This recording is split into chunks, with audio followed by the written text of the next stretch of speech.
A última luz da vela tremeluzia sobre a mesa da sala de jantar, lançando sombras compridas e dançantes nas paredes da nossa velha casa em Belo Horizonte. É estranho, incrivelmente estranho, como uma única frase, uma pequena sequência de palavras ditas no tom certo, pode ficar girando na nossa cabeça por dias, semanas, ou até mesmo meses a fio. Naquela noite abafada de novembro, depois de um longo e exaustivo jantar em família, quando as risadas barulhentas finalmente silenciaram e uma quietude pesada pairou no ar quente, Mateus olhou para mim. E os olhos dele, iluminados apenas por aquele restinho de cera derretida, não pareciam de forma alguma pertencer ao menino que eu havia criado com tanto suor e lágrimas. Havia algo completamente fora do lugar naquele olhar, algo imensamente profundo, insondável, como se ele estivesse realmente me enxergando pela primeiríssima vez em toda a sua vida. E então, com a voz calma, ele pronunciou aquelas poucas palavras que desde aquele instante ecoam ininterruptamente dentro da minha mente.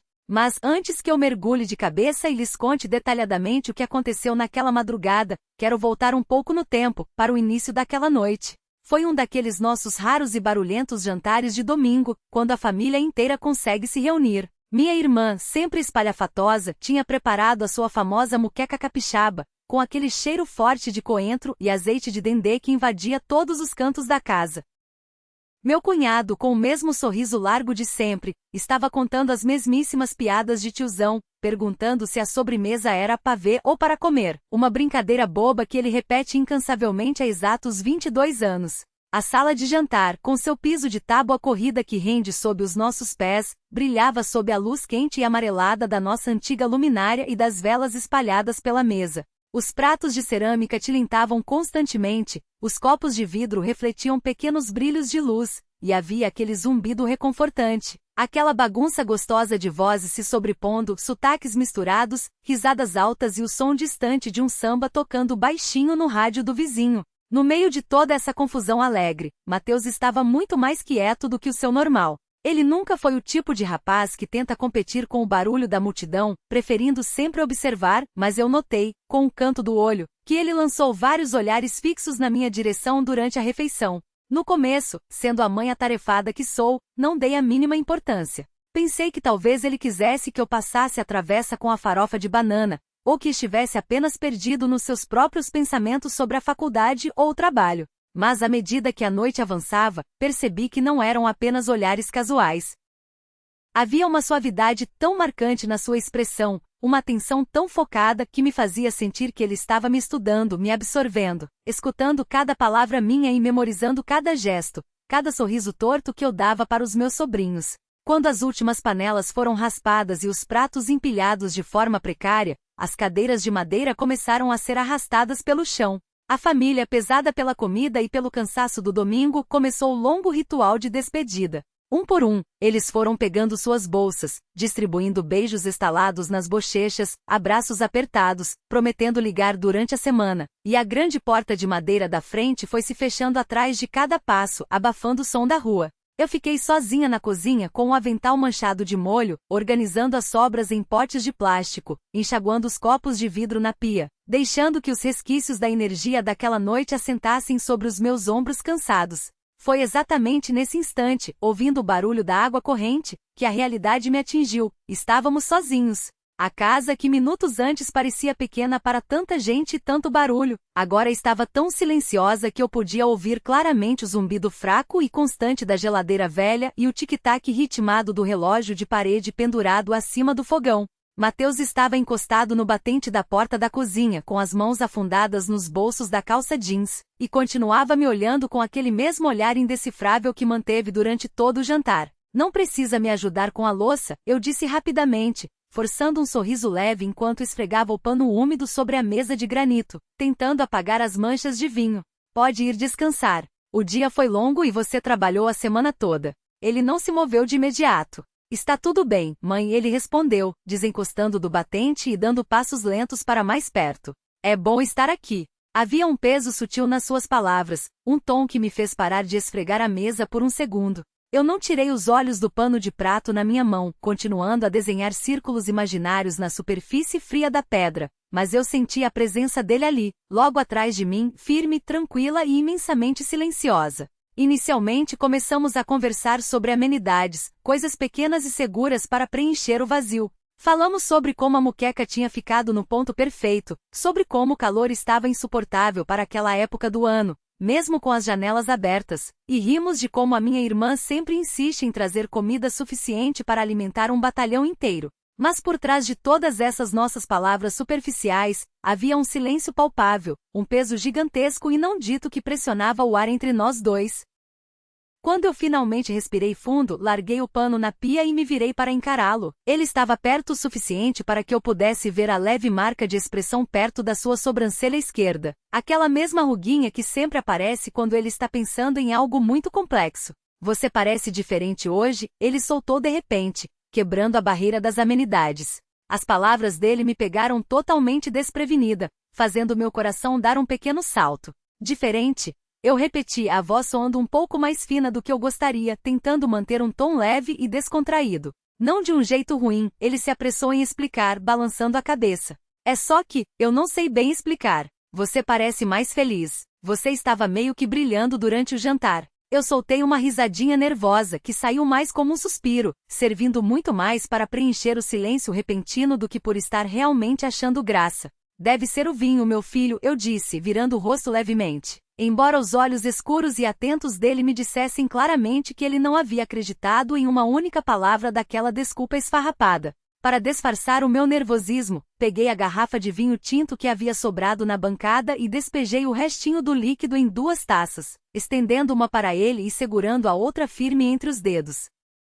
Caminhamos de volta para a sala de jantar e nos sentamos novamente à grande mesa de madeira, a mesma que momentos antes estava abarrotada de travessas, pratos e vozes altas. Agora, o espaço gigantesco entre nós dois parecia amplificar cada respiração, cada fio de pensamento, cada mínimo movimento de nossas mãos.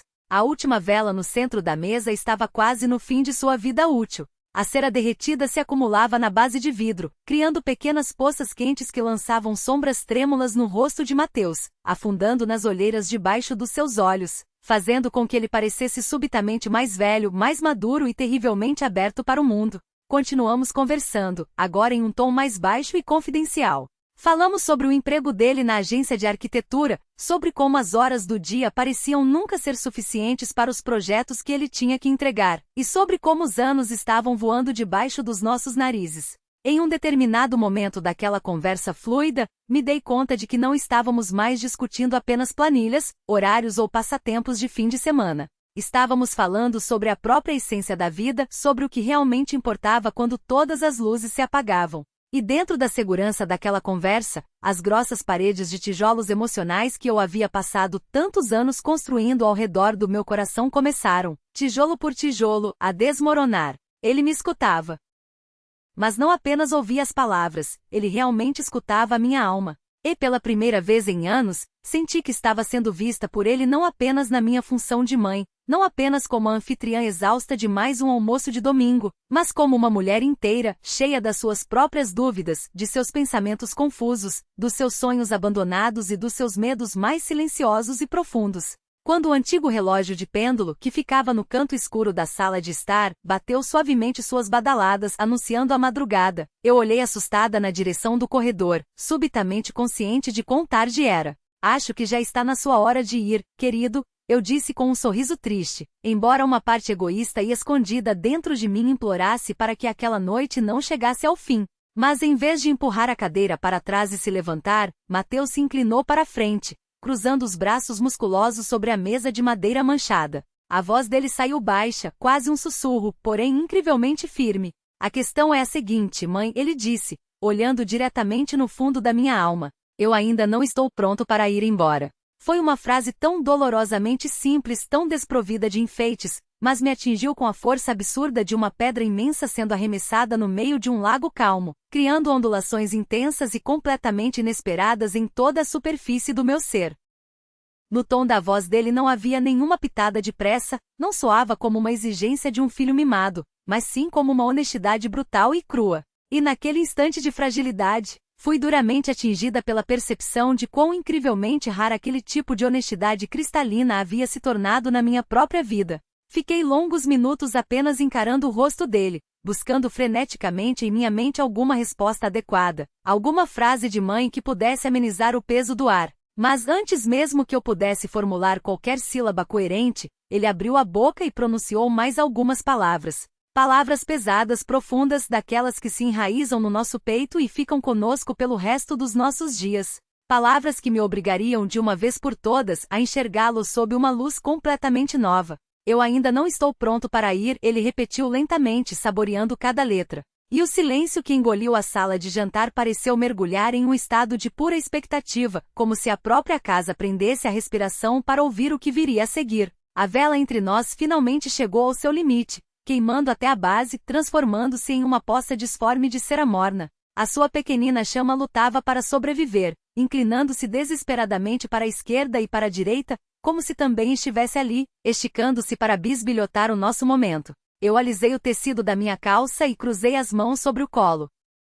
Meus dedos tremiam levemente, de uma forma incontrolável, como sempre acontece quando as tempestades de sentimentos transbordam antes mesmo que o cérebro encontre as palavras certas para descrevê-los. Tudo bem, eu respondi com a voz embargada. Você pode ficar o tempo que quiser. Ele acenou levemente com a cabeça, confirmando, mas seu corpo não relaxou. O olhar dele permaneceu fixo, calmo, mas carregado de uma melancolia suave. Havia algo crescendo ali dentro dele que eu ainda não conseguia dar um nome exato. Por 1 milésimo de segundo, meu cérebro de mãe entrou em pânico, questionando se ele estava endividado, se precisava de dinheiro para pagar o aluguel, ou se algo de terrível havia acontecido no seu escritório de arquitetura, algo que ele sentiria vergonha de compartilhar na frente de todos os seus tios curiosos. Mas ao esquadrinhar as feições do seu rosto, não encontrei os traços de um problema financeiro ou de trabalho. O que eu vi era apenas uma ternura densa, pesada, aquela espécie de peso que a ternura adquire quando é forçada a ficar contida, trancada dentro do peito,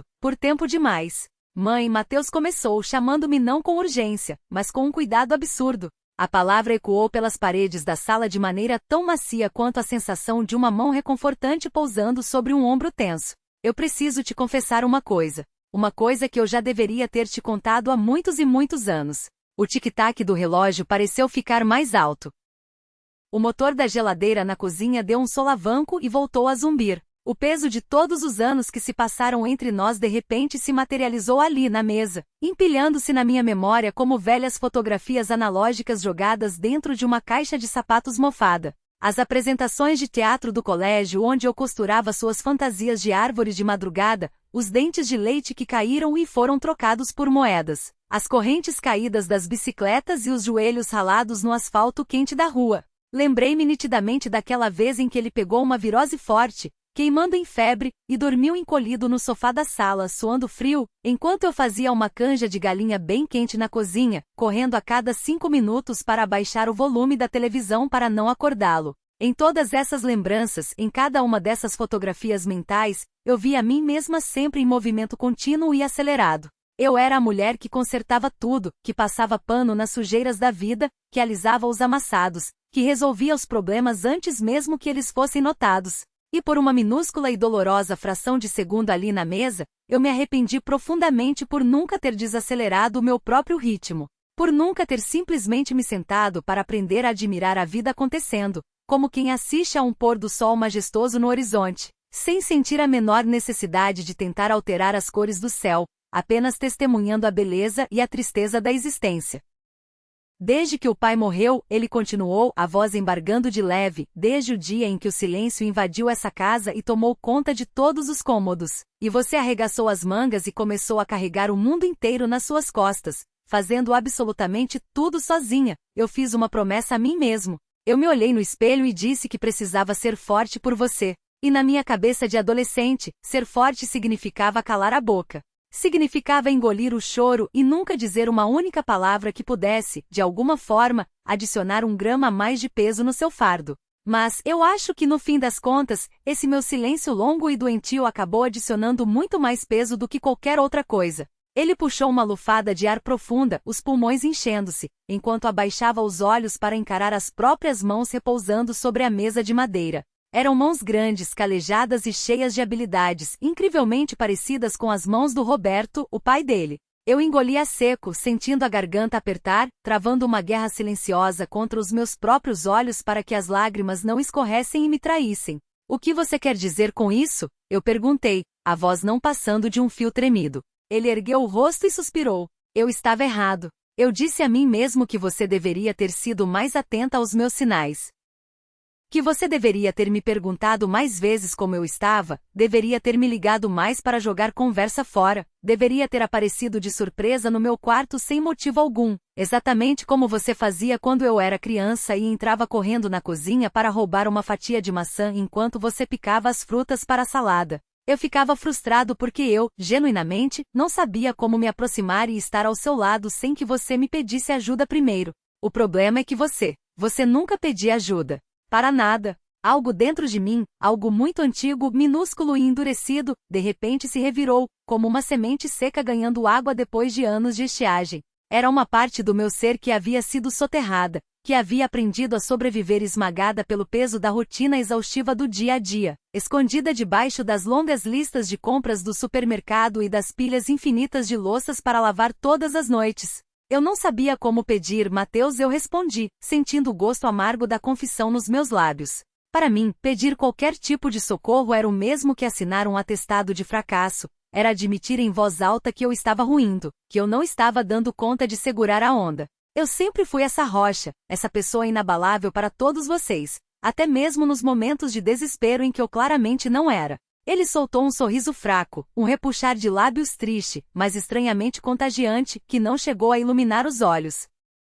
Ele murmurou, concordando com a cabeça. Você é exatamente esse tipo de pessoa, mãe. E acho que, para o meu próprio azar, eu herdei essa maldição de você. A chama da vela deu o seu último e fraco suspiro, apagando-se com um pequeno estalo. Um fio fino de fumaça cinzenta subiu em espiral, contorcendo-se pelo ar quente da sala antes de se dissipar completamente em direção ao teto.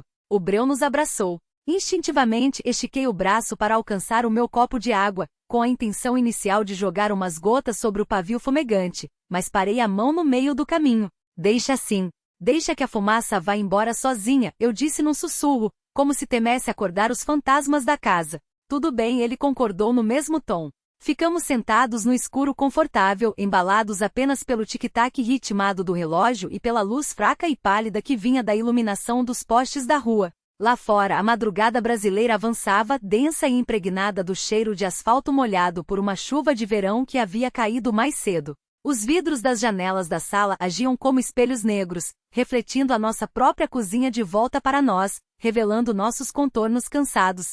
Ele se recostou preguiçosamente na cadeira, escorregando para baixo e apoiando os dois cotovelos pontudos na mesa. Era a exata mesma postura desleixada pela qual eu vivia dando broncas e puxões de orelha nele durante toda a sua infância. Mas desta vez, eu engoli as regras de etiqueta. Não abri a boca para repreendê-lo. Que os cotovelos ficassem onde estavam. Que as antigas e estritas regras da casa fossem todas para o inferno. E então, veio a segunda parte do golpe. Aquela que me tiraria ao chão. Mateus engoliu a seco e disse, tem outra coisa. Às vezes, mãe, eu sinto muito medo. Muito medo mesmo. Eu sempre fui o cara que tenta consertar tudo silenciosamente, em vez de dar os nomes reais e feios às coisas que estão acontecendo. Eu tinha um pânico paralisante de acabar perdendo você para essa sua armadura impenetrável de Mulher Maravilha. Eu tinha pesadelos em que um dia, eu bateria nessa porta da frente para te visitar, e você olharia para mim como se eu fosse um completo desconhecido. Era assustador como o luto crônico tem o poder devastador de transformar as pessoas que mais amamos no mundo em verdadeiros estranhos. Eu morria de medo de pronunciar essa constatação em voz alta porque, ao dar-lhe palavras, parecia que eu estaria tornando aquele pesadelo uma realidade irreversível. Prendi a respiração no fundo dos pulmões. No tom de voz embargado dele não existia um pingo de acusação. Não era um dedo apontado para as minhas falhas. Era apenas o despejo de uma verdade crua, uma verdade profunda e terrivelmente humana que ele vinha escondendo e mascarando durante todos aqueles anos sob a fachada de filho perfeito. Um filme passou pela minha cabeça. Eu me lembrei de todas aquelas centenas de vezes em que preenchia os nossos silêncios incômodos tagarelando sobre intermináveis listas de tarefas. Como eu reduzia a descrição dos meus dias solitários a meros inventários de ações burocráticas. as reuniões no trabalho, as compras cansativas na feira de domingo, a limpeza pesada da gordura do fogão, as ligações irritantes para renovar o seguro do carro, a varrição das folhas secas no quintal de trás, ou as incontáveis vezes em que precisei reagendar a bendita consulta de rotina no dentista. Eu gastava minha saliva relatando minuciosamente uma vida lotada de ações vazias e movimentos mecânicos. Mas será que em algum momento eu havia falado o suficiente sobre uma vida preenchida por sentimentos verdadeiros? Posso te confessar uma coisa também? Pedi, a voz rouca arranhando a garganta. Ele assentiu lentamente com a cabeça, os olhos brilhando no escuro. Eu também sentia medo. Mas o meu medo não era de você, meu filho. O meu terror absoluto era de perceber como eu mesma estava começando a evaporar, a desaparecer lentamente, me diluindo dentro da conveniência dessa minha vida prática e mecanizada. Para mim, parecia 1000 vezes mais seguro manter tudo sob um controle rígido do que admitir que precisava de carinho, de abraço, de socorro.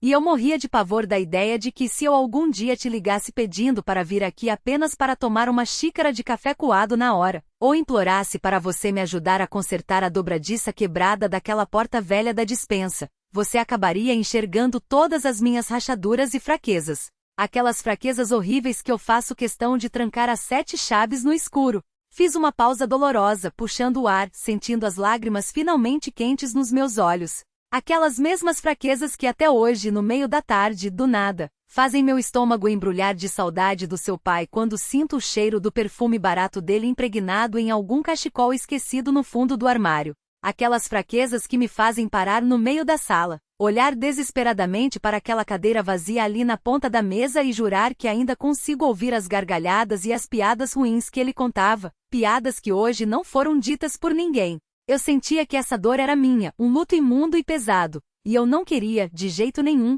embrulhar isso num pacote e jogar no seu colo para você carregar junto comigo. Você já tinha os seus próprios fardos. Mãe, Mateus interrompeu, o tom de voz baixinho, porém carregado de uma firmeza que me calou. Mas eu quero carregar o que é meu por direito. O que é nosso. Naquele momento, algo denso e sufocante que estava pressionando o meu peito pareceu se erguer levemente, flutuando para longe, como se uma velha janela emperrada tivesse finalmente sido destrancada em um quarto que estava fechado e abafado há anos. Não foi uma rajada intensa e repentina de vento fresco, mas foi o primeiro e doce indício de que o ar estava voltando a circular. E com uma clareza que doeu, eu entendi que tinha passado a última década inteira da minha vida esperando desesperadamente para ouvir exatamente aquelas palavras, mesmo sem nunca ter tido a consciência racional desse meu desejo profundo. Mateus então estendeu o braço, agarrou seu copo de água pela metade, tomou um gole longo e devagar, e o colocou de volta na mesa, começando a passar a ponta do dedo indicador sobre a marca molhada e circular que o fundo do copo deixará na madeira escura, repetindo o mesmo gesto ansioso que eu estava fazendo momentos antes com o pano de prato. Tem mais uma coisa, ele confessou, a voz caindo um oitavo, os olhos focados na pequena poça d'água sob o seu dedo, recusando-se a me encarar. Eu comecei a procurar ajuda médica há alguns meses. Eu estou fazendo sessões semanais com um terapeuta para aprender a lidar com esse nível bizarro de estresse e de ansiedade que venho sentindo. Sabe, é só um espaço seguro onde eu converso com um profissional qualificado, onde eu aprendo, aos poucos, a vomitar tudo aquilo que estou sentindo e pensando, em vez de transformar cada mísera emoção em um projeto, numa planta baixa, ou numa maldita lista de tarefas, como a gente costuma fazer. Eu não tinha te contado nada sobre isso antes porque, mais uma vez, o meu cérebro idiota me dizia que eu não podia te dar mais motivos para se preocupar. Um arrepio frio, poderoso e arrebatador percorreu a espinha inteira do meu corpo. Foi uma mistura complexa e esmagadora de choque inicial, seguida de um alívio imenso, quase divino, e coroada por um orgulho maternal gigantesco e transbordante. Todas essas emoções se enroscaram e deram um nó na minha garganta. Eu fico incrivelmente feliz e aliviada que você tenha me contado a verdade, meu filho, eu respondi, a voz vacilando um pouco pela emoção crua. Estou com muito orgulho de você ter tido a coragem de dar esse passo e buscar ajuda. Tem me ajudado pra caramba, ele admitiu, os ombros largos finalmente caindo e relaxando, libertando-se de uma tensão invisível. E principalmente, essa terapia me ajudou a abrir os olhos e a entender que eu não preciso ser um filho impecável, um robô sem falhas, para conseguir ser um porto seguro para você, mãe. Às vezes, você não precisa que eu faça um gesto grandioso, que eu resolva um problema enorme ou que banque o provedor. Às vezes, o que você precisa de mim é só que eu puxe uma cadeira, sente do seu lado na mesa da cozinha, e passe uma horinha inteira sem ficar olhando para a tela maldita do celular. Eu não aguentei e soltei uma risada. Foi uma risada fraca, meio rouca, carregada de lágrimas não choradas, mas profundamente genuína, daquelas que surpreendem o nosso próprio corpo pela sua leveza e pureza inesperadas. Exatamente isso, eu disse, enxugando o canto do olho com as costas da mão. Uma hora inteira sem celular. Ou quem sabe, sendo um pouco mais ousada, talvez até 2 horas seguidas. Eu prometo que faço um bolo de cenoura com cobertura de chocolate bem caprichado para adoçar esse nosso acordo de paz. Ele inclinou a cabeça para trás, e pela primeira vez naquela noite estranha, abriu um sorriso largo, frouxo e verdadeiro, mostrando os dentes. Um sorriso que iluminou as sombras do seu rosto. Um bolo de cenoura e um acordo, ele repetiu, fingindo analisar a proposta. Me parece uma troca muito justa e vantajosa. Negócio fechado. Ficamos ali mais alguns minutos, ouvindo a madrugada brasileira. O quarto parecia mais escuro sem a luz amarela da vela, mas, de uma forma quase mágica, parecia também muito mais honesto, mais limpo. Como se a noite e a verdade tivessem finalmente descido e se acomodado sobre nós debaixo do mesmo teto, em vez de ficarem batendo na janela do lado de fora, implorando para entrar. Apoiei as 2 mãos na mesa, empurrei a cadeira para trás e me levantei devagar, sentindo as juntas dos meus joelhos estalarem, para levar os copos de vidro de volta para a pia. Mateus se levantou junto comigo, num salto ágil, recolheu o próprio copo e me passou o pano de prato úmido de forma silenciosa e natural. Trabalhamos ali na bancada, lado a lado, ombro a ombro, sem a urgência frenética ou a irritação comum de uma grande faxina pós-festa, mas sim embalados pelo ritmo lento, calmo e silencioso de 2 pessoas adultas que acabaram de largar um peso gigantesco no chão e agora respiravam livremente. Quando o último prato de sobremesa foi lavado, seco e guardado de forma perfeitamente alinhada no armário de cima, nós 2 caminhamos quase que instintivamente, em direção à sala de estar. O sofá de couro marrom já gasto pelo tempo, rangeu familiarmente sob o nosso peso conjunto, exatamente como sempre fez desde que eu o comprei. A manta de crochê que ficava no encosto estava atirada de forma desajeitada, dobrada toda torta no canto esquerdo, evidenciando o meu cansaço típico do fim do dia. Ele sentou primeiro, afundando nas almofadas velhas, e então deu 2 tapinhas leves no estofado vazio ao seu lado, me convidando para sentar junto. O abajur de chão, com sua cúpula de tecido bege, lançava um brilho macio, cor de âmbar quente, iluminando o velho tapete persa. Era o tipo específico de iluminação amena que faz a magia de apagar os arranhões no chão de madeira e dá à casa antiga aquela sensação reconfortante de que nada nela jamais foi tocado pela crueldade do tempo. Mãe, eu encontrei uma coisa esses dias, ele revelou baixinho, esticando o braço longo para alcançar uma antiga caixa de madeira de jacarandá que repousava intocada na prateleira debaixo da nossa mesa de centro. Era aquela mesma caixa especial, entalhada à mão, que guardava os pertences íntimos do meu falecido marido, trancada por uma fechadura minúscula e dourada de latão. Com uma delicadeza quase religiosa, ele abriu a tampa pesada, parecendo temer que as velhas dobradiças enferrujadas quebrassem. O interior da caixa cheirava a pó, a alfazema e a lembranças antigas. Lá dentro, as cartas estavam meticulosamente organizadas, separadas em montinhos arrumados, e amarradas firmemente com pedaços rústicos de barbante grosso. O papel das cartas estava amarelado, ressecado pelo clima, com as bordas começando a esfarelar. Eu não fazia a menor ideia de que você andava vasculhando aí dentro, eu murmurei, os olhos arregalados, a surpresa transbordando na minha voz, enquanto eu encarava a caixa aberta no colo dele. Faz muito, muito tempo que eu não mexia nela, ele explicou, a voz adotando um tom quase reverente. Durante anos eu considerei que essa caixa era, não sei, um território sagrado e intocável, uma zona proibida. Mas na semana passada, quando você estava de joelhos cuidando das orquídeas lá no quintal e estava distraída suja de terra, eu fui até lá, parei do seu lado e perguntei se você me deixaria ler uma das cartas. E você, sem hesitar, concordou com a cabeça. Você nem sequer levantou o rosto para me olhar, mas deu a sua permissão. Fechei os olhos por um segundo. A lembrança nítida daquela tarde de domingo inundou meus sentidos.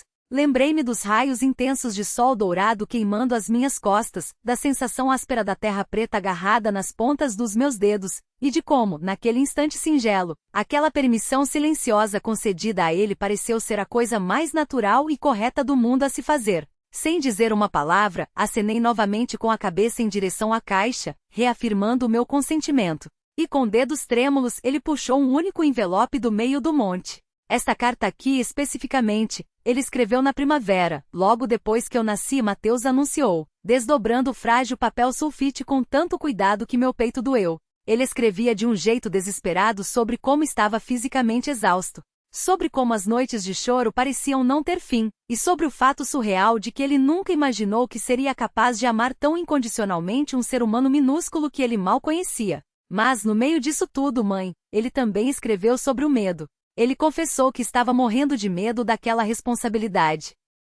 Ele escreveu que o medo profundo que sentia era, no fundo, apenas uma forma crua e brutal de amor que ele ainda não tinha aprendido a reconhecer ou a lidar. Ele estendeu a carta de papel na minha direção. Hesitante, minhas mãos alcançaram o documento e o puxaram para perto. Passei as pontas dos meus dedos enrugados sobre a caligrafia escura e inclinada, reconhecendo cada laço caprichoso nas letras L e G, laços redondos e grandes que, de uma forma estranha, sempre me faziam lembrar das ondas que quebravam na praia de Copacabana, onde nós costumávamos passar todos os nossos verões na juventude. Lentamente comecei a reler os parágrafos densos, sentindo a voz grave do Roberto ganhando vida na minha mente. Ressoando através das palavras no papel, pude escutar perfeitamente o som da sua risada curta e autodepreciativa, que ele sempre usava como uma arma secreta para quebrar a tensão de um dia terrível no trabalho, sempre insistindo em classificar os dias péssimos como bons desafios, para não me preocupar. Eu acho com sinceridade que ele teria adorado tudo isso, Mateus murmurou quebrando o transe, seus olhos fixos na carta que repousava no meu colo.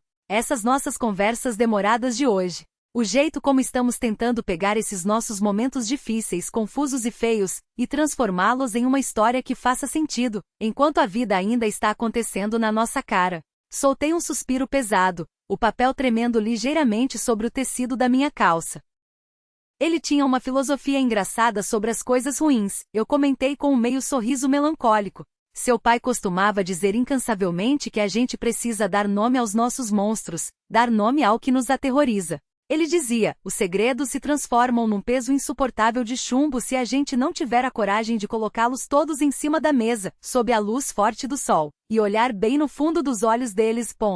Ao ouvir isso, Mateus encostou as costas no sofá com força, afundando na almofada, e soltou uma lufada de ar pela boca, longa e lenta. Bom, se é assim, então acho que chegou o momento de eu colocar mais um segredo em cima dessa nossa mesa, ele disse. E eu, mesmo contra minha própria vontade, tensionei todos os músculos das minhas costas, preparando-me instintivamente para absorver um novo impacto, um novo golpe da vida. Mãe, eu estou seriamente pensando em me mudar. Quero alugar um apartamento mais perto do centro da cidade. Do lado de lá de Belo Horizonte, ele desabafou de uma vez só, as palavras saindo como uma enxurrada. É uma chance imperdível de ficar mais perto da agência, fugir desse trânsito infernal de 2 horas por dia. Além disso, com a minha promoção recente, eu finalmente tenho condições financeiras para bancar um lugar só meu, um canto mais sossegado e independente. Mas, olha, eu juro que não quis abrir a boca sobre isso durante o jantar, na frente dos meus tios fofoqueiros. Eu queria evitar que a notícia soasse torta, não queria que de jeito nenhum parecesse que eu estava simplesmente arrumando as malas e te abandonando. Aquela palavra em específico. Asterisco abandonando asterisco. Ela ricocheteou pelas paredes da sala de estar e pareceu flutuar no ar espesso, indo se alojar sorrateiramente nos cantos mais sombrios da casa. Eu fiquei em silêncio por um longo tempo, processando o baque, sentindo as arestas afiadas daquela palavra rasgando a carne dentro do meu peito. Eu mantive a boca fechada, mas não porque estava consumida pela raiva por ele querer partir, nem porque estava cega pela dor de uma mãe que sofre com o ninho vazio. Eu fiquei calada apenas porque eu ansiava, mais do que tudo, ser tão brutalmente honesta com ele quanto ele estava sendo comigo. Levantei o rosto e encarei Mateus profundamente. Olhei para a forma como o corpo dele estava rígido, os ombros encolhidos na expectativa de uma explosão, o rosto completamente aberto, a respiração presa, e reparei em como ele havia colocado aquela notícia monstruosa diante de mim com a cautela de quem segura uma bandeja cheia de cristais finíssimos à beira de um abismo, morrendo de pavor de tropeçar e quebrar tudo. Muito obrigada por ter me contado, meu filho, eu respondi finalmente, minha voz soando surpreendentemente calma, constante e cheia de amor. Obrigada do fundo do coração por ter confiado em mim para carregar essa verdade. A única coisa que eu realmente quero, Mateus, é que você construa uma vida que tenha a sua cara, a sua identidade. Uma vida que reflita o homem incrível que você se tornou. Eu quero que você, finalmente, tenha aquele silêncio e aquela paz que lhe foram negados quando você tinha 10 anos de idade. Quando esta casa vivia entupida de primos correndo e gritando, e vivia num caos absoluto. Eu quero que as suas manhãs comecem sendo uma tela em branco para coisas novas e empolgantes, e não apenas o cumprimento de uma obrigação exaustiva dentro desta casa velha. Visivelmente, os ombros de Mateus relaxaram, afundando ainda mais no couro marrom do sofá. Sendo bem honesto com você, eu estava apavorado. Eu tinha muito medo de que assim que a palavra mudança saísse da minha boca, você interpretasse na hora como se eu estivesse jogando tudo para o alto e fugindo das minhas responsabilidades com você, ele confessou, a voz embargada. Eu ouvi exatamente isso num primeiro momento, confessei, forçando-me a manter a promessa silenciosa de sermos totalmente transparentes um com o outro. Por uma minúscula fração de segundo, eu confesso que meu coração apertou e eu entendi dessa forma. Mas imediatamente em seguida, o meu cérebro resgatou aquilo que você me disse há 10 minutos na cozinha. Sobre a gente se esforçar para estar presente de verdade, aqui e agora. Você se mudar de casa e ir morar no centro não apaga a nossa história e nem destrói o nosso vínculo. Só vai exigir que nós dois sejamos um pouco mais intencionais, que a gente faça acontecer de propósito. Intencionais. Ele sussurrou as sílabas, repetindo a palavra devagar na ponta da língua, como se estivesse experimentando um sabor exótico. Eu gosto bastante dessa palavra. É uma palavra forte. Então nós podemos transformar todos os nossos domingos no nosso dia sagrado, decretei, sentindo uma nova energia fluir através de mim. Todo santo domingo, sem absolutamente nenhuma exceção ou desculpa esfarrapada, você vem para cá. Nós vamos cozinhar alguma coisa bem simples, talvez só uma macarronada ou um pão de queijo quentinho. Vamos sentar juntos naquela mesa sem nenhum telefone celular por perto. Vamos sortear mais uma carta dentro dessa velha caixa do seu pai e ler em voz alta. E depois a gente vai passar o tempo contando histórias bobas sobre os detalhes insignificantes dos nossos dias, sem falar de problemas, boletos ou faxinas. Vamos focar apenas nas pequenas belezas que notamos durante a semana. Porque é exatamente assim, de forma intencional e cultivada, que a verdadeira presença ganha raízes e cresce forte. Os olhos escuros dele se fixaram profundamente nos meus, iluminados pelo reflexo âmbar do abajur, e ele acenou positivamente com a cabeça. Eu gostei muito dessa ideia. Eu gostei mesmo, mãe. Ótimo. Então está combinado, declarei, e uma onda calorosa de confiança repentina brotou no meu peito, aquecendo o meu corpo inteiro. Ah, e pode ter certeza absoluta de uma coisa, quando chegar o bendito dia da sua mudança, eu serei a primeira a chegar lá no seu prédio, armada com 3 rolos de fita crepe e um marcador permanente grosso. E eu vou insistir teimosamente em etiquetar, uma por uma, todas as caixas com os seus utensílios de cozinha. Você, como de costume, vai revirar os olhos achando um exagero, e eu, como de costume, vou ignorar as suas reclamações e etiquetar tudo mesmo assim. A tensão se dissipou completamente. Ele jogou a cabeça para trás e gargalhou alto. Não foi uma risadinha contida, mas uma risada verdadeira, sonora, frouxa e absurdamente aliviada, que ecoou pelas paredes e teto da sala de estar. Fechado. Mas com uma única e inegociável condição, ele rebateu, os olhos apertados de rir. Você também vai ter que pegar a caneta e etiquetar uma caixa separada, bem grande, só para os domingos. O projeto Domingo Sem Celular já está valendo a partir de agora. Depois dessa brincadeira boba, nós dois passamos horas sentados ali no sofá velho, conversando sem rumo e sem pressa. Conversávamos do mesmo jeito arrastado e nostálgico que 2 pessoas que estão dividindo um banco de rodoviária no final de uma viagem extremamente longa costumam fazer. Uma viagem que eu, até algumas horas atrás, sequer tinha percebido que estávamos fazendo. Em meio a risadas baixinhas e suspiros repletos de gratidão mútua, eu percebi que tínhamos chegado a um porto seguro, a um farol iluminando a varanda escura no meio de uma tempestade noturna. Mateus descreveu, com os olhos brilhando de empolgação, os detalhes do pequeno apartamento na cidade que ele andava namorando, contando como a luz alaranjada e quente do sol do fim de tarde invadia a janela da sala e batia diretamente no piso de taco desgastado em um cantinho específico perto da estante, que seria o lugar perfeito para ele colocar uma poltrona de leitura. Em retribuição, eu compartilhei com ele pela primeira vez em voz alta a vontade escondida que eu vinha cultivando de me inscrever naquele programa social de voluntariado que tinha visto no mural da biblioteca pública, onde pessoas aposentadas passavam as tardes lendo contos infantis e fábulas para as crianças do bairro depois do horário da escola. Ficamos ali, deitados no sofá, trocando os nossos planos para o futuro com a mesma intimidade com que trocaríamos antigas receitas de família anotadas à mão, passando as nossas esperanças de um para o outro, até que esses planos novos começassem a ganhar os mesmos contornos familiares e reconfortantes que a nossa própria casa tinha. Por volta das 3 da madrugada, a brisa do lado de fora ficou gelada.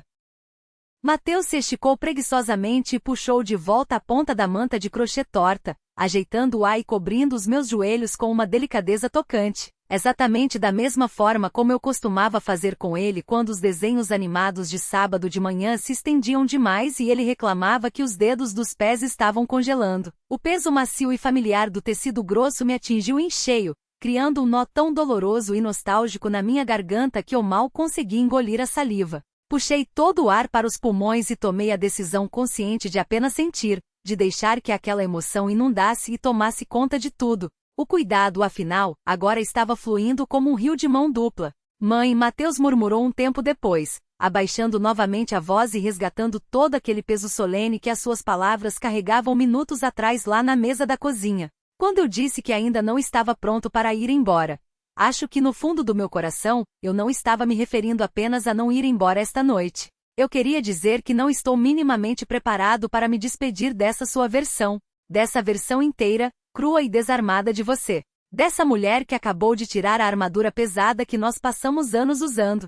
Eu me recuso a voltar para aquela dinâmica monótona onde a gente se encontra só para trocar resumos burocráticos sobre as nossas semanas ou para discutir a reforma do banheiro. Eu quero proteger e preservar isso que encontramos aqui hoje. Eu virei o rosto no sofá, buscando os olhos dele. E pela primeiríssima vez em sabe-se lá Deus quantos anos de luto e automatismo, eu consegui nos enxergar verdadeiramente como mãe e filho. Não como dois adultos tristes interpretando papéis familiares obrigatórios e riscando tarefas infinitas em um quadro negro, mas sim como dois seres humanos profundamente conectados, que descobriram a incrível capacidade de sentar numa mesma sala mal iluminada e permitir que a verdade entre eles fosse simplesmente nua, simples, falha e bonita. Eu também não quero perder isso, Mateus, declarei com toda a sinceridade do mundo. Vamos guardar isso a 7 chaves. Vamos preservar essa conexão. Ficamos sentados ali ouvindo a noite, até o momento em que a lâmpada amarelada do abajur no canto da sala pareceu dar uma piscada de cansaço, e o relógio marcou uma hora tão inoportunamente tardia que o próprio peso da madrugada fez até mesmo o nosso silêncio ficar impregnado de sono e exaustão. Quando ele finalmente se levantou, espreguiçando-se e alongando os braços na direção do teto, não fez aquele movimento brusco e ensaiado, aquele girar nos calcanhares típico das pessoas que estão atrasadas, estressadas e com pressa de fugir para a rua. Pelo contrário, ele ficou de pé ali, no meio da sala, com a vagareza proposital e reconfortante de alguém que tem a plena consciência de que tem total liberdade para cruzar aquela mesma porta amanhã de manhã, depois de amanhã, ou na semana que vem, e que o fará não por uma obrigação familiar sufocante, mas simplesmente porque deseja, de corpo e alma, estar ali. Acompanhei-o até a porta da frente. Com a mão repousando sobre a velha maçaneta de metal frio, ele fez uma pausa prolongada e se virou para olhar a casa inteira de novo, varrendo o ambiente com os olhos como as pessoas fazem quando querem capturar e imprimir na mente uma fotografia imutável do momento. Do meu canto no corredor, pude notar exatamente para onde o olhar dele viajava. Ele estava observando e memorizando cada detalhe mundano. Os meus sapatos esquecidos e caídos de lado perto do capacho da entrada, o guarda-chuva preto e velho encostado torto na quina da parede, e a quietude pacífica que agora repousava como poeira sobre os montinhos de cartas espalhadas na mesa de centro. Com a mão ainda na porta, ele girou o pescoço, me encarou bem fundo nos olhos e sussurrou: "Mãe, só mais uma coisa rápida. Eu te amo muito." E não foi, de jeito nenhum, aquele famoso "eu te amo", apressado e vazio, jogado aos ventos através de uma chamada de telefone rápida quando ambos estão presos dentro de seus carros no meio de um engarrafamento no trânsito. Foi aquele tipo raro de amor, denso e encorpado, que carrega um significado profundo por trás de cada sílaba, e que atravessa a distância entre duas pessoas com a intenção clara e absoluta de fincar morada no peito da pessoa que o escuta. Senti meus olhos arderem de novo e um sorriso rasgar o meu rosto. Eu também te amo absurdamente, meu filho. E eu entendi perfeitamente cada vírgula do que você quis dizer com isso. Ele confirmou com um aceno de cabeça satisfeito, abriu a pesada porta de madeira e cruzou o batente, saindo para o corredor frio de entrada da varanda. Imediatamente, o ar gelado, limpo e cortante da madrugada lá de fora varreu o cômodo, enchendo os meus pulmões com um cheiro de grama úmida. Fiquei ali de braços cruzados para espantar o frio, encostada no portal, acompanhando-o enquanto ele descia os degraus de pedra do quintal até o portão principal. A cada passo que ele dava no cimento não havia mais pressa, havia apenas um caminhar cadenciado, estável e profundamente tranquilo. Quando ouvi o trinco do portão da rua estalar, puxei lentamente a maçaneta, fechei a porta de casa sem fazer barulho, encostei o meu rosto e a minha testa quente na madeira maciça e fria, e soltei uma respiração pesada que não sabia que ainda estava segurando presa nos pulmões. O silêncio denso retomou imediatamente o controle soberano de todos os cômodos da velha casa. No entanto, dessa vez, de maneira quase sobrenatural, aquele silêncio havia deixado de ser sinônimo de um espaço vazio e solitário. A ausência de ruído agora possuía uma forma totalmente inédita e reconfortante, como se os móveis, as memórias e o ar da casa inteira tivessem sido sacudidos e rearranjados do zero apenas para permitir que mais frestas de luz do sol, antes escondidas pelas sombras do passado, pudessem entrar e aquecer as paredes frias. Desencostei-me da porta, caminhei devagar de volta para o meio da sala de estar abandonada e abaixei-me em frente à mesa de centro. Com reverência, segurei a caixa de jacarandá nas mãos e puxei cegamente, ao acaso, mais um envelope do montinho amarrado. Não fiz o movimento para abrir o papel, e nem tentei decifrar a caligrafia na capa. Apenas segurei a carta com força, envolvendo-a com as minhas duas mãos cruzadas junto ao peito, apertando-a firme contra o meu coração. Abracei aquela carta minúscula como quem abraça com unhas e dentes uma promessa sagrada que, depois de tantos anos de tormento mudo, havia finalmente ganhado a permissão de existir e ser pronunciada em voz alta. Algumas horas depois, já recolhida na segurança da minha cama de casal imensa e vazia, fiquei deitada de barriga para cima. Meus olhos cansados passavam o tempo traçando os contornos turvos, escuros e mal definidos das imperfeições do teto do quarto, enquanto os meus ouvidos se sintonizavam para prestar total atenção aos estalos secos, baixinhos e pontuais que a madeira da casa velha faz durante o silêncio absoluto da madrugada. Fiquei revirando os pensamentos na minha cabeça, refletindo profundamente sobre a forma bizarra e fascinante com que o amor adquire a capacidade de mudar completamente a sua máscara e as suas texturas à medida que a gente envelhece. Houve uma época muito distante na qual a demonstração suprema de amor maternal se resumia fisicamente a uma mão estendida firme e protetora, segurando o banco minúsculo de uma bicicleta de rodinhas durante os intermináveis tombos no asfalto quente e irregular da nossa rua. Algum tempo depois, essa mesma linguagem de amor havia evoluído mudando a sua embalagem, e se transformou num singelo pote de plástico recheado de feijão caseiro e deixado discretamente na soleira da porta dele num domingo à noite. Mas nesta madrugada específica, o amor decidiu vestir uma nova roupa. Apresentou-se na forma despida e crua de uma frase curta e corajosa, jogada sem roteiro e sem ensaios prévios através da mesa caótica de uma cozinha barulhenta, no instante exato em que a cera quente e melancólica de uma vela estava chegando ao fim de sua vida útil. Eu ainda não estou pronto para ir embora.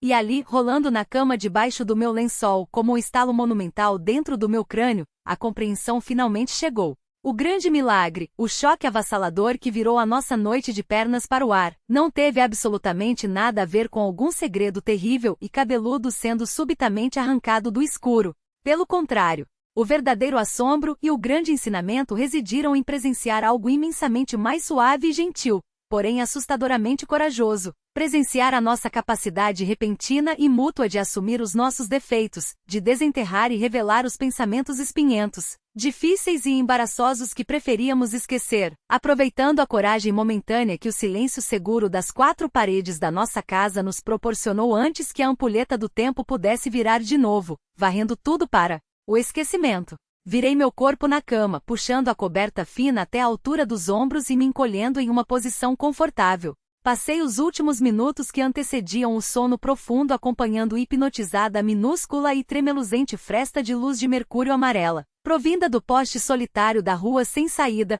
que balançava suavemente dançando pela extensão do tecido bege da minha cortina de linho, toda vez que uma lufada de vento da madrugada encontrava brecha na fresta da janela. No meio dessa tranquilidade, a minha mente começou a traçar o plano imbatível para o amanhecer.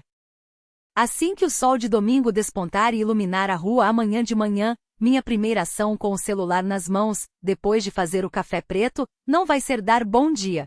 Vai ser abrir a câmera, ir sorrateiramente até o canto esquecido da casa, tirar uma bela de uma fotografia torta e com foco péssimo, bem de perto, daquela velha e teimosa dobradiça emperrada da porta mofada da nossa despensa de comida.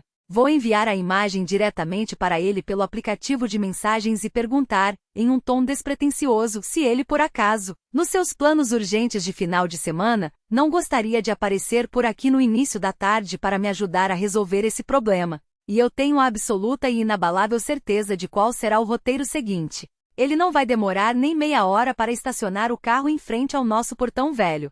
Ele vai entrar em casa assobiando alto, segurando firmemente numa das mãos uma daquelas pequenas e surradas latas azuis de óleo lubrificante.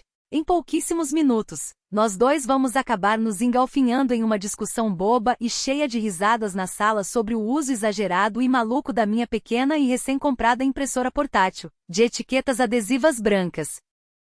Depois que as risadas cessarem, que a porta parar de render irritantemente e que todas as nossas caixas estiverem excessiva e rigorosamente nomeadas, eu vou abrir a geladeira e a gente vai sentar na varanda fresca de trás, devorando pedaços monstruosos e doces do bolo caseiro, até esvaziar a forma de alumínio inteira. E quando a fome de doce passar, seguindo o nosso trato firmado na noite anterior, a gente vai escolher, sem espiar antes, uma daquelas frágeis cartas empilhadas do fundo da caixa pesada do pai dele, desdobrar o papel que cheira a tempo e lê-la em voz alta, permitindo que a voz ausente do Roberto possa ecoar pelos corredores, se entrelaçando suavemente no ar com as nossas vozes vivas e cheias de planos. E com o passar dos dias, dos domingos e dos anos, eu sei exatamente como tudo vai acontecer. Nós vamos moldar e aprimorar cada vez mais essa nossa capacidade renovada de nos presentearmos mutuamente com a nossa própria presença genuína. Faremos isso da mesmíssima forma e com a mesma determinação obstinada que um músico inexperiente emprega quando se senta por horas a fio tentando aprender a dominar os acordes de um instrumento extremamente complexo.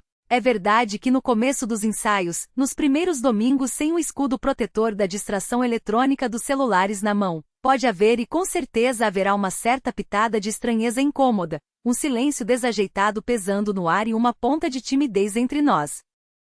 Mas lenta e gradualmente, nota por nota e domingo após domingo, isso vai se converter em algo majestoso, belo e indestrutível, fundamentado na base sólida daqueles pequenos, sutis e diários gestos de atenção exclusiva que só dois corações verdadeiramente abertos, feridos, curados e alinhados são capazes de compartilhar, de reconhecer e de celebrar. Mas, logo antes do sono pesado finalmente ceder as portas para me puxar sem volta para o fundo do apagão reconfortante dos sonhos noturnos, eu forcei as pálpebras cansadas fechadas e me permiti, de bom grado, transportar-me espiritualmente e retornar por mais um breve e sagrado instante para o cenário aconchegante daquela nossa velha cozinha mineira. Na minha tela mental vívida, eu passei novamente meus olhos nostálgicos pela visão límpida e embaçada dos dois copos de vidro repousando sobre a bancada limpa de granito. Relembrei com nitidez o cheiro marcante, esfumaçado e denso, e o rastro hipnotizante e pálido do pequeno fio de fumaça subindo devagarinho daquela vela derretida, que já tinha se entregado, exaurida, à noite quente e cumprido fielmente, e com grande dignidade, o seu propósito humilde e essencial.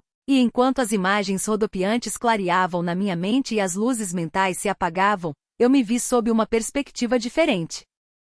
Me olhei não pelos meus próprios olhos, mas como se estivesse observando de cima, do teto esburacado, vislumbrando, com orgulho indescritível e alma inflada, a cena inesquecível e pura de uma simples mulher brasileira madura, calejada pela saudade crônica, e do seu filho adulto corajoso. Vi claramente ali, sob as sobras do jantar e sob a iluminação minguante, duas pessoas amadas e conectadas pelo sangue e pela história, duas almas solitárias e imperfeitas que tinham aceitado deitar suas pesadas armas no chão, abaixado suas guardas altas e que, por conta de uma faísca rara de amor profundo e cru, deliberadamente escolheram prolongar um pouquinho mais o adeus, e decidiram permanecer ali sentados lado a lado, sentindo-se confortáveis no fundo do silêncio ensurdecedor, demorando-se muito mais do que a exaustão da rotina insana exigia e do que os seus rígidos planejamentos previam. Retardamos o fim daquela madrugada não por preguiça ou acaso, mas pela revelação divina e arrebatadora de que, quando a vida exige força de forma impiedosa, as palavras mais extraordinárias, grandiosas, curativas e poderosas que um ser humano pode ouvir não são aquelas proferidas com alarde para resolver magicamente as imensas tragédias do universo, nem aquelas gritadas em meio à pressa e ao caos que destroem as rotinas perfeitamente arquitetadas. As palavras que salvam a vida de verdade são, frequentemente e paradoxalmente, aquelas sussurradas em tom baixo e hesitante, aquelas palavras repletas de uma simplicidade desconcertante, repletas de pausas e de coragem trêmula. São aquelas míseras letrinhas sinceras que se acomodam nos recortes do nosso peito esburacado não para quebrar mais os pedaços soltos, mas, de forma silenciosa e cirúrgica, para reconectar a vida que, com o passar cruel dos anos sem as palavras certas, havia quase desmoronado de vez e escorrido pelo ralo sem que tivéssemos tido sequer a capacidade de notar a desgraça antes que ela se completasse de vez.